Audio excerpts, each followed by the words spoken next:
È iniziata la corsa ai saldi, lo vedete, il centro di Padova affollato, negozi pieni, una spesa media di 170 euro a persona. Abbiamo approfittato dei saldi e niente, c'è molta gente in giro. Ho comprato 2 paia di camicie e un maglione. C'è convenienza. Diciamo che erano scontate del 20%, quindi sì, qualcosina di conveniente c'è. Un'occhiata alle vetrine, cartellini in bella mostra con i prezzi di partenza e quelli scontati. Si entra e si esce dai negozi, complice il bel tempo, l'avvio dei saldi è positivo. Borsette in mano, abbigliamento e scarpe, gli articoli più gettonati dai padovani. Cosa ha acquistato? Una borsa, degli slip da uomo, poi cosa abbiamo preso? Delle magliette.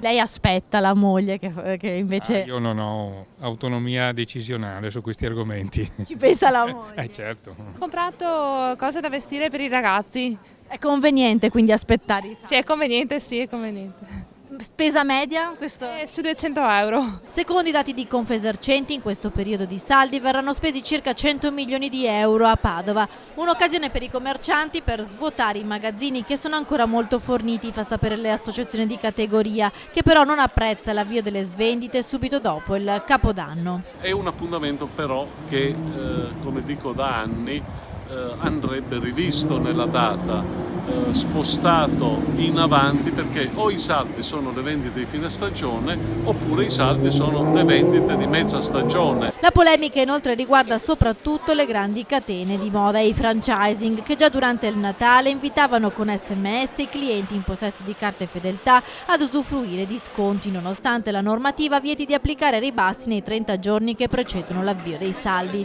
Per tutelare il consumatore e anche i commercianti onesti, il Comune di Padova ha deciso di intensificare l'attività della polizia locale durante il periodo delle svendite, con la presenza di agenti in borghese che gireranno per i negozi per verificare la chiarezza dell'esposizione delle offerte ed evitare così le truffe. Stiamo scappando, sì. È corsa ai saldi? Sì.